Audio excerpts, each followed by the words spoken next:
हिसाब से लागत है, कौन सा जानवर कितना दूध देगा।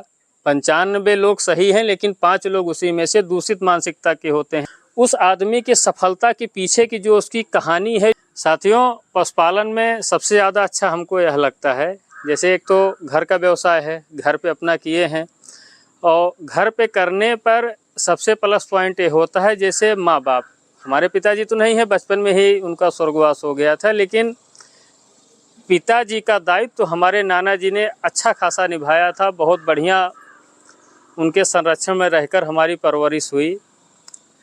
तो यही हम कहना चाहते हैं। आज मान लीजिए वो नहीं है तो उनकी तकलीफ़, उनकी याद बहुत सताती है। तो पशुपालन करने में सबसे ज़्यादा अच्छा यही रहता है साथियों कि अपने माता पिता की सेवा हम बहुत बढ़िया तरीके से कर सकते हैं। मतलब कि अब बढ़िया तरीके से कैसे कर सकते हैं कि हमेशा उनके पास में हम उपलब्ध रहेंगे। उनको जो सुख दुख पड़ेगा उसमें बाकायदा हम तुरंत शामिल हो जाएंगे। और कहीं दूर रहते हैं तो यह चीज़ जो है कष्टदायी होती है। एक हो गई माता पिता की सेवा पशुपालन के साथ। ये पशुपालन का फ़ायदा मैं बता रहा हूँ, पशुपालन के अतिरिक्त क्या क्या फ़ायदा होता है। और दूसरा होता है साथियों बच्चों पे निगरानी। जैसे मान लीजिए हम कहीं बाहर रहते हैं और बच्चे घर पे हैं, और मान लीजिए हमारी मिसेज हैं तो हमेशा बच्चों को केयर नहीं कर पाती। और समाज में साथियों सबको नहीं कह सकते, लेकिन 100 में से 4, 6, 10 जो हैं हरामखोर इंसान होते हैं कि उनका प्रयास ही यही रहता है कि बच्चे किस तरह से गलत रास्ते पर चले जाएं, बिगड़ जाएं। 95 लोग सही हैं, लेकिन 5 लोग उसी में से दूषित मानसिकता के होते हैं। उनका यही उद्देश्य रहता है कि क्या करें कि इनके बच्चे जो है बर्बाद हो जाएं। तो साथियों, यदि हम अपने घर पे रह के पशुपालन किए रहते हैं तो एक चीज़ पे इस पे भी निगरानी किए रहेंगे। अब वो तो कर्म कमाही किस्मत जाने, कहते हैं बाढ़े पूत पिता के धर में, खेती उपजे अपने कर में। तो अब किस तरह से बच्चों का भविष्य होगा, क्या मिलेगा क्या नहीं, वो तो अलग चीज़ होगी। लेकिन प्रेजेंट टाइम में उनके ऊपर निगरानी और उनको अच्छा संस्कार देना, वह सब हम आसानी से कर सकते हैं पशुपालन के साथ साथ। है कि पशुपालन में रहते हुए हम अपना जो है फैमिली से रिलेटेड, घर परिवार बच्चों को हम कायदे से उनका देख सकते हैं, और जो भी उनका सुख दुख होता है उसको समझ सकते हैं, और जो भी ज़रूरत रहती है उनको पूर्ति कर सकते हैं। और इसके साथ साथ गांव समाज पे भी ज़्यादा टाइम तो नहीं दे पाएंगे, क्योंकि काफ़ी व्यस्त शेड्यूल होता है पशुपालन में रहने के बाद। इसमें कुछ लिमिटेड टाइम आपको मिलती है, लेकिन तब भी आप लिमिटेड टाइम में गांव समाज में किसी के यहाँ सुख दुख पड़ता है तो वहाँ भी आप पहुँच सकते हैं, चाहे थोड़ा टाइम के लिए ही पहुँचें। और यही एक छोटी सी वीडियो इसी सबसे संबंधित थी साथियों। बाकी जो है अब आप लोग अपने हिसाब से, जैसे हम 100% या नहीं कह रहे हैं कि आप सिर्फ पशुपालन ही कीजिए।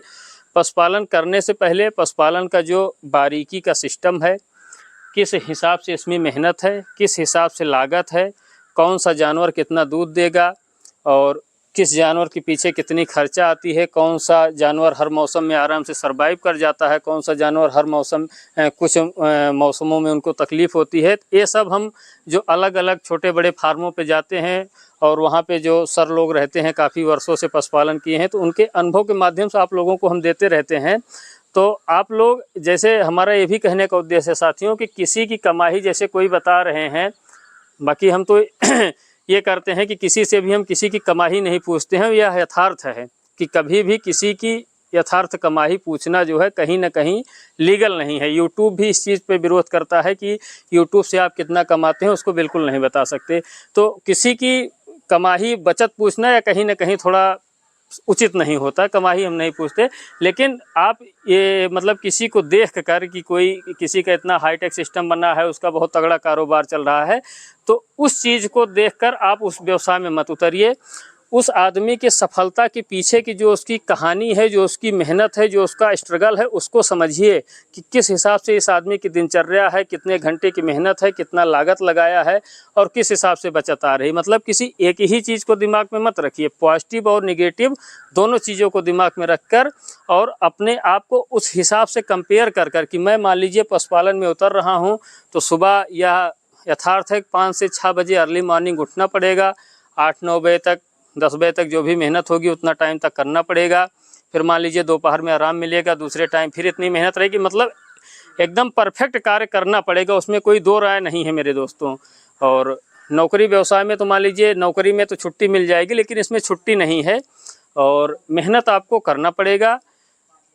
बाकी इसमें कई प्लस पॉइंट हैं जो कि हमने आपको बताया साथियों, कि घर परिवार बच्चों की देख रेख कर सकते हैं। किसी दिन आपको इमरजेंसी पड़ जाती है तो इसमें आपके घर के सदस्य भी देख सकते हैं, या कोई आपका करीबी है गांव देश का है तो उसको भी आप बुला के 1-2 दिन अपना फार्म मैनेज करवा सकते हैं, अपने पशुओं की देख रेख करवा सकते हैं। तो ऐसी बात नहीं है मतलब छुट्टी मिल जाएगी, लेकिन जो एक मतलब जिसमें आपको करना है वह चीज़ हम बता रहे हैं कि इतना इसमें है कि आपको इतनी मेहनत करनी पड़ेगी, इतना समय पे आपको विशेष ध्यान देना पड़ेगा साथियों।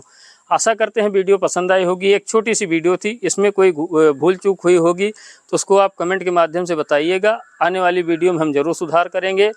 बाकी कल अगर बाबा विश्वनाथ की कृपा रही तो एक सर हैं, उनका बढ़िया इंटरव्यू लगा है, कल इंटरव्यू के माध्यम से और आपको बढ़िया मोटिवेशन हम देने का प्रयास करेंगे। वीडियो पसंद आए तो वीडियो को जरूर लाइक करें, चैनल पर नए हैं तो चैनल को सब्सक्राइब करें। मिलते हैं किसी दूसरी वीडियो में, तब तक के लिए धन्यवाद। आपका दिन शुभ हो।